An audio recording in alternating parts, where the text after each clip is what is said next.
Herkese salam, kanalıma hoş gelmişsiniz əziz 8-ci siniflər. Bugün sizlerle birlikte Kasbinin təşkil etdiyi qəbul güzəşti imtahanının riyaziyyat suallarını izah edirəm. 61-ci sualdan başlayaq. Deməli, vurğu kök işarəsi altına salın deyir. Deməli, birinci növbədə A-nın işarəsini təyin etmək lazımdır.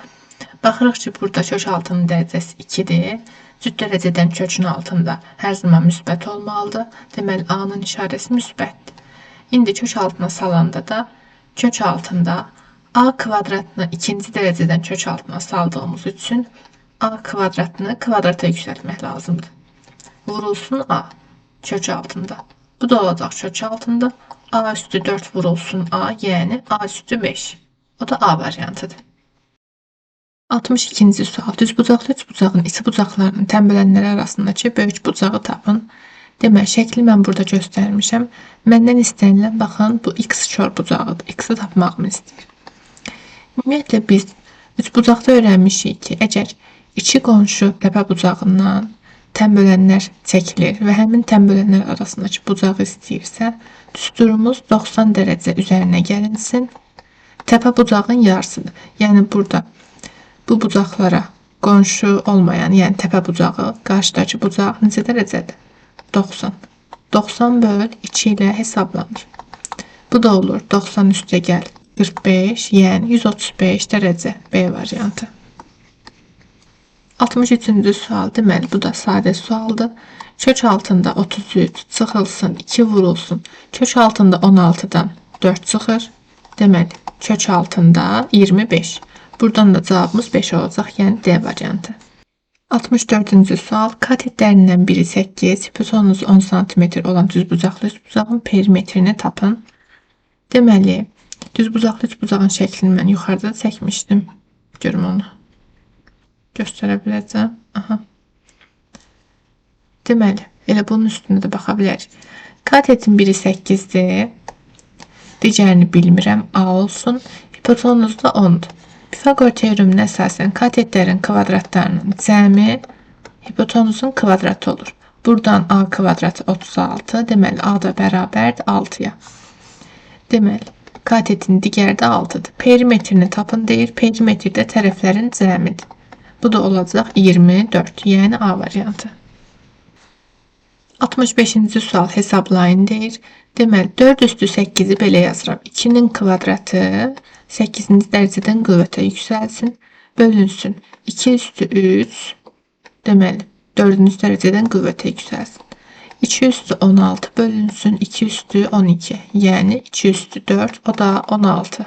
D variantı. 66-cı sual tənliyi həll edin deyir. Y-3-ün kvadratı bərabər 16. Buradan da 16 neçənin kvadratıdır. Müsbət mənfi 4-ün kvadratıdır. Düzdür. Deməli, x-3 həm müsbət 4 ola bilər, həm də x-3 mənfi 4 ola bilər. Buradan x bərabər 7, buradan da x bərabər mənfi 1 alınır. 7 mənfi 1, yəni A variantı. 67-ci sual. Perimetri 20 olan üçbucağın orta xətlərindən qurulan üçbucağın perimetrini tap.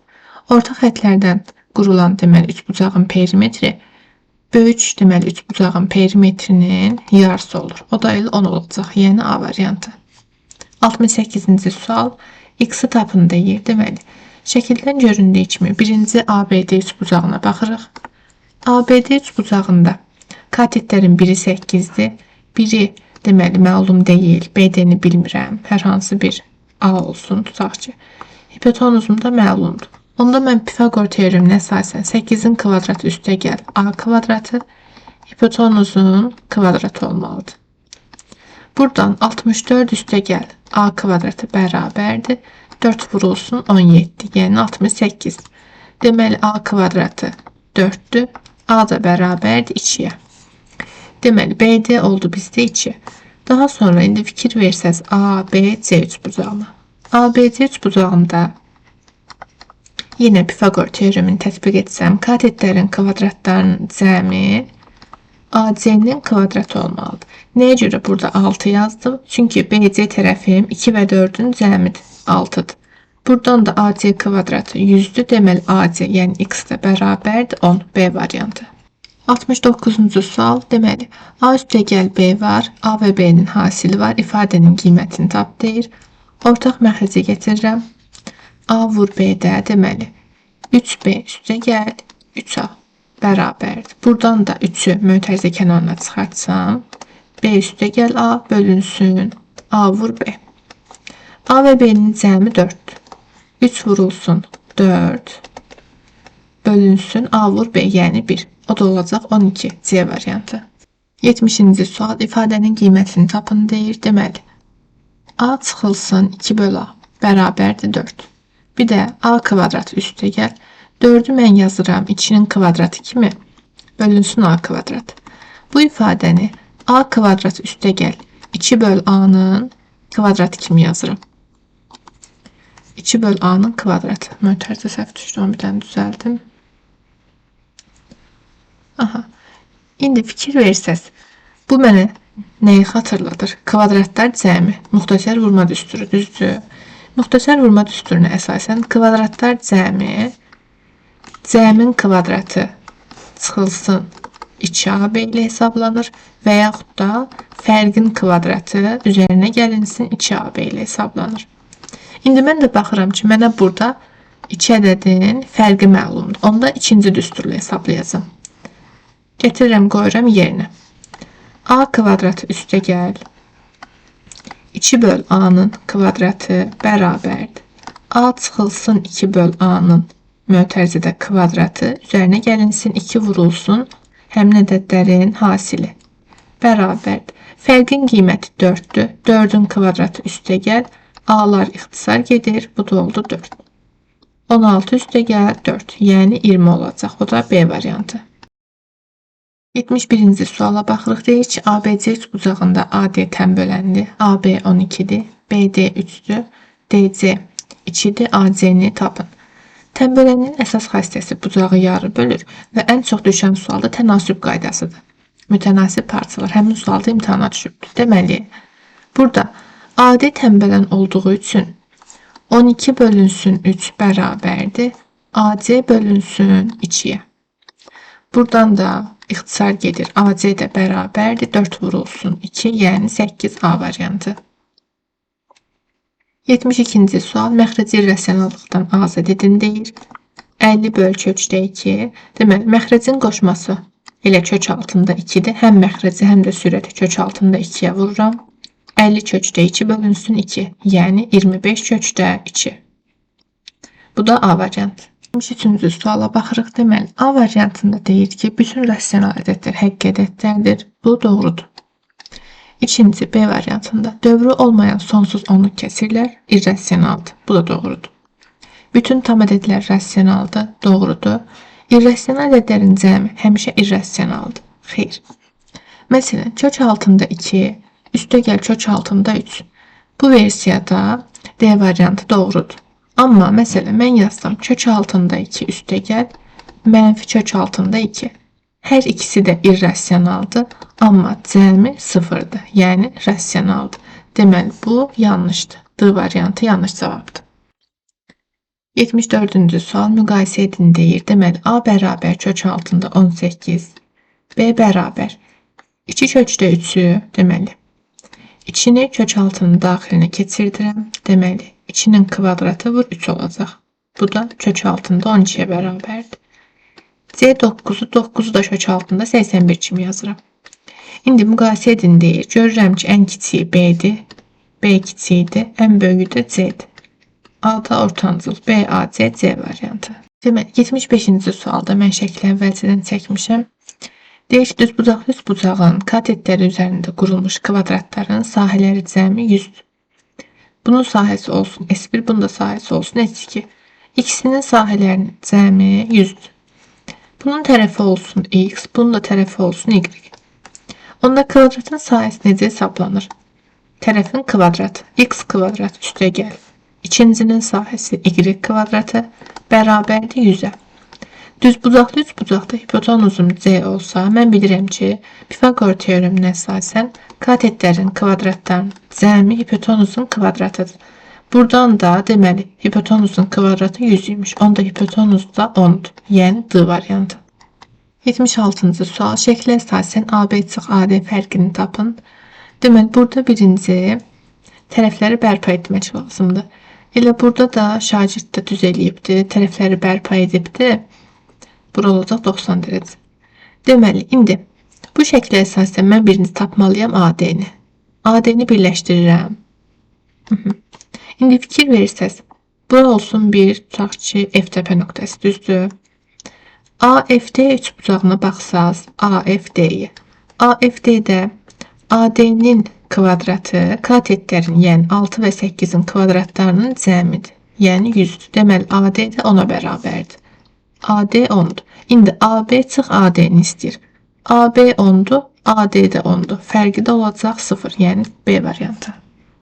77-ci sualda tərəfləri verilmiş üçbucaqlardan hansı çörbucaqlı üçbucaqdır? Çörbucaqlı üçbucaq olması üçün deməli, hər hansı bir tərəf digər iki tərəfin kvadratlarının cəmindən böyük olmalıdır kök altında. Şərtimiz budur. İndi bunu tətbiq eləsəm, elə C variantına baxsaq, 2-nin kvadratı üstə gəl, 3-ün kvadratı kök altında kiçik olmalıdır, deməli 4-dən. İndi baxsam, görürəm ki, kök altında 4 və 9, 13. Kiçikdir 4-dən. 4 də kök altında yazsaz 16. Baxıram ki, bərabərsizlik doğrudur. Deməli, C variantı çörbucaqlı üçbucaqdır. 78-ci sualda x-i tapın deyir. 2-də 1-in kvadratı olacaq bizdə 4-də 1. Bunu da x-ci dərəcədən qüvvətə yüksəldirik. Yenidən 3-cü dərəcədən qüvvətə yüksəldirik. Alınır 64.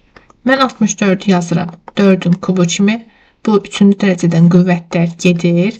Deməli, 4-də 1 üstü x bərabərdir 4-ə, x da bərabərdir -1. Çünki -1 olmalıdır ki, 4-də 1 üstü -1 mənə 4 cavabını versin. O da C variantı olacaq. 79-cu sualda vuruqları ayırın deyir. Deməli, x kvadrat çıx, x çıx 12. Vuruqları ayıran zaman elə iki ədəd götürməliyəm ki, hasili -12 olsun, cəmi -1 olsun. Bu da olacaq bizdə -4-lə -3. Deməli, vuruqlar x çıx 4 və x üstə gəl 3 olacaq. O da elə C variantıdır. 80-də hesablayın deyir. 2 üstü -1, 2-də 1 demək. 2-də 1 vurulsun, 3 üstü -2, 1 bölünsün 3-ün kvadratı, yəni 9 deməkdir. Bölünsün 6 üstü -2, yəni 1 bölünsün 6 üstü 2, yəni 36. Bunu da hesablasam. 18'de 1 vurulsun, 1'de 36. Yəni cavabımız 2'dir, B variantı. 81-ci sual. A-nın hansı natural qiymətlərində kəsr natural olar? Hər bir həddi məxrəcə bölürəm. A kvadratı böl A, üstə gəl. 6A böl A, üstə gəl. 12 böl A. Burada fikir versəz, A'lar ixtisar gedir. Və yekun cavabda da bizdə A üstə gəl, 6 üstə gəl, 12 böl A qalacaq. İndi burada natural olması üçün bu kəsrin qiymətləri də natural olmalıdır. Yəni A 12'nin bölənləridir. Burada da variantlardan A variantında 12'nin bölənləri verilib. 1-dən 12'ye qədər 12'nin bölənləri verilibdir. 82-ci sual hesablama sualıdır. 2'də 1 üstü deməli -1, yəni 1 bölünsün 2 üstə gəl, 0.5 deyil, adi kəsirlə 2'də 1 cəmi də olacaq 1, yəni D variantı. 83-cü sual standart şəkildə yazın deyir. Deməli, burada qiymətli hissəmiz olacaq 3.2. 3.2-dən bir vergül atanda baxıram ki, 3 vergül sağa gəlmişəm, yəni 1000'ə vurmuşam. Düzdür, onda 10 üstündə mən 3 vergül sağa gəldiyim üçün ifadənin qiymət dəyişməməsi üçün 3 vergül sola gedirəm, yəni -3 olacaq qüvvətimiz. Bu da olacaq da B variantı. 84-cü sual. X çıxılsın, Y bölünsün, X bərabərdir 3'ə. Bunu da çarpaz vursam, X çıx Y bərabərdir 3X-a, -Y bərabərdir 2X-a. Y də bərabərdir -2X-a. İndi mənə deyir ki, X bölünsün, X üstə gəl, Y tap. Üstə gəl Y-in yerinə buradakı əvəz etməni qoyacağım, yəni -2X-a. Bu da olacaq x bölünsün mənfi x, yəni mənfi 1. C variantı. 85-ci sual. Kök altında 70 ədədi hansı iki tam ədəd arasında yerləşir? Deməli, kök altında 70 81'e yaxındır. Kök altında 81'e, bir də kök altında 64'dən böyükdür. Yəni 8 və 9 B variantı. 86-cı sual ifadənin mənası yoxdur deyir. Kök altının dərəcəsi cüt dərəcədən, deməli kök altının daxil mənfi ola bilməz. B variantının mənası yoxdur. 87-ci sualda AC'ni tapın deyir. Birinci AD tərəfinin uzunluğunu tapmaq lazımdır. Pifaqor teoreminə görə AD'nin kvadratı 13'ün kvadratı çıx 5'in kvadratıdır. Bu da 144'dür, yəni 12'nin kvadratıdır. AD 12'dir. AC'nin də kvadratı yenə Pifaqor teoreminə əsasən 12'nin kvadratı üstəgəl 9'un kvadratıdır. Bu da 15'in kvadratıdır, yəni B variantı. 88-ci sual. Elnur keçirdiyi 18 oyunun 3'ündə qalib gəlibdir. Deməli 18 oyun var. 3'ündə qalibdir. Daha sonra növbəti neçə oyun dalbadal udarsa, neçə oyun bilmirəm. X oyun yazıram. X oyun dalbadal udarsa, qalib gəldiyi oyunların sayı bütün oyunların sayının 25%'ni təşkil edər. Deməli 25% olmalıdır. Yəni 25 böl 100 bərabər olmalıdır. Məxrəcdə bütün oyunlar, yəni 18 üstəgəl, daha sonra da x oyunu oynayıb. 18 üstəgəl x. Sürətdə isə qalib olduğu oyunlar 3 üstəgəl x. Bunu da ixtisar aparsam 4'də 1, bunu da çarpaz vursam 18 üstəgəl x, 12 üstəgəl 4x. Yəni 6 bərabərdir 3x-a. X də bərabərdir 2'yə. Yəni C variantı.